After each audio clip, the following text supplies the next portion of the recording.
आदमी में लापरवाही नहीं होती। घर में आटा कम हो तो एक भी टुकड़ा छूटने वाला नहीं।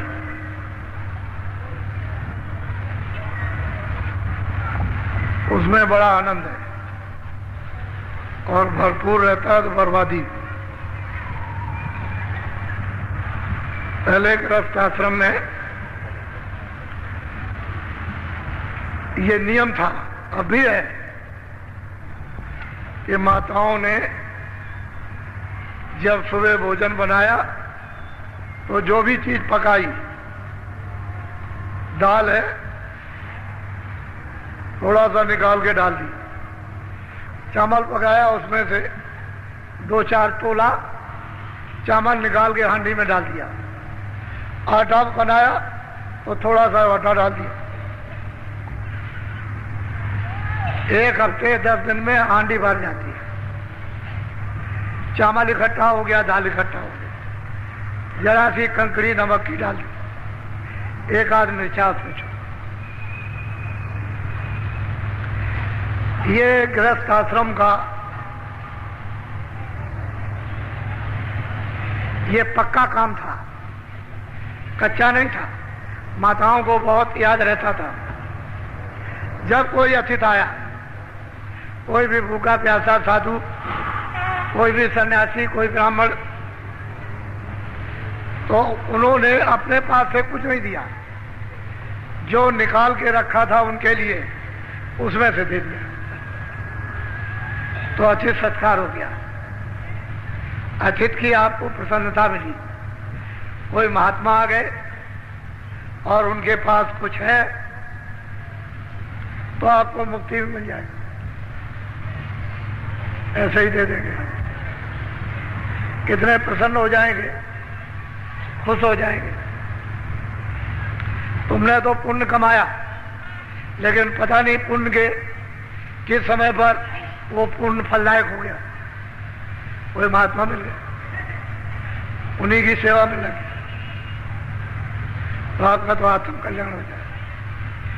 ये नियम था और इससे घर गृहस्थी में कमी नहीं होती थी।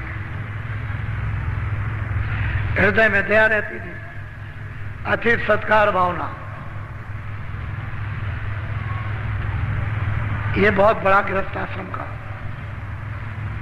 एक पुण्य कार्य था। अब लोगों ने सब छोड़ दिया, खत्म कर दिया। वैसे अपने लोगों की शिक्षा से बहुत जगह ये है तो लोग उसका पालन करते हैं, लेकिन गृहस्थ आश्रम में सबको ये पालन करना चाहिए। ये सबके लिए, किसी एक के लिए नहीं है। तो पता नहीं कहाँ उस पुण्य का सुजोग सही सही बैठ जाए, ये आत्मा मुक्ति पहुंच पा जाए।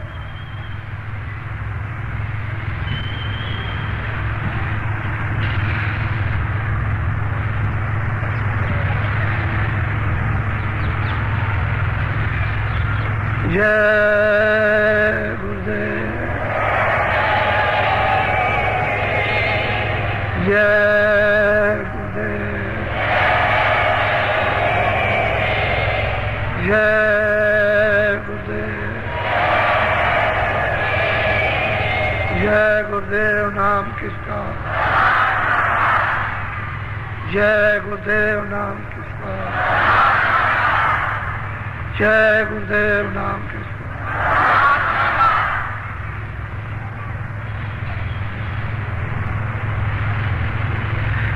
नर नारियों, बच्चे बच्चियों,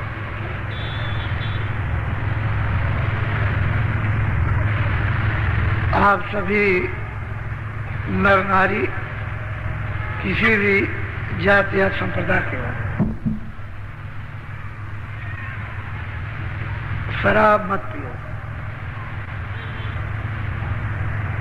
दारू पीना छोड़ दो, ये आपके हित में होगा। और किसी भी पशु पंछी के मांस को मत खाओ। इसमें जीव हत्या यदि आप करोगे तो लग जाएगी। जिन्होंने ये काम किया उनको लग गई और वो जीव हत्या छूट नहीं सकती। उस जीव हत्या का कठोर से कठोर यानी दंड, सख्त से सख्त सजा, उसे कोई नहीं छुड़ा सकता। अगर कोई छुड़ा सकते हैं तो सत्पुरुष संत तो छुड़ा सकते हैं, उनके पास तो छुड़ाने का पूरा अधिकार है। लेकिन और किसी तरह से भी ब्रह्मा विष्णु महादेव चाहे तो नहीं,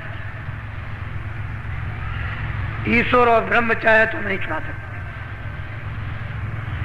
ये जीव हिंसा हत्या भोगनी पड़ेगी। तो मेरी ये आपसे सबसे प्रार्थना है कि उधर से मुख मोड़ो और अनाज, साग, सब्जी, फल, दूध, घी इत्यादि इत्यादि बहुत व्यंजन है, बहुत प्रकार के फल हैं, इनका सेवन करो तो मन, बुद्धि, चित्त ये पवित्र रहेगा और इनसे काम, क्रोध, लोभ, मोह, अहंकार ठंडा रहेगा। ये चीजें सब उत्तेजित हैं और ये तो दुनिया के काम में भी पूरी पूरी बाधक, परिवार में, समाज में, तो भगवान के चिंतन में तो अतिशय, वो तो इनका उनका कोई मेल बैठेगा। इसलिए इनको तिलांजलि दे दो कि जो हमने किया है वो तो कर दिया, अब इसको नहीं करें। ऐसी मन में जब आप स्वयं निश्चय करोगे, धारणा मन में प्रतिज्ञा करोगे कि ये काम नहीं करना, तो देखो थोड़े दिनों के बाद तुम्हारे हृदय में दया का कितना बड़ा विकास होता है और बुद्धि, विवेक जागेगा। फिर देखो कि सत्संग में कितनी रुचि आती है कि बिना सत्संग के आपका मन भाएगा ही, अच्छा ही लगेगा। फिर तो यह होगा कि सत्संग मिलना चाहिए। तो जितनी चीजें ये छोटी छोटी जो पहाड़ हो ये बताई जाए तो इनका विसर्जन कर दो।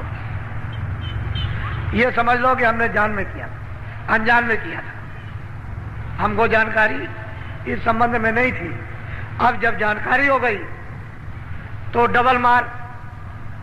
पहले अज्ञान, अनजान करते थे, आपको पता नहीं था। अब सत्संग से ये मालूम हुआ और फिर आप इस पर करोगे तो डबल से भी डबल मार,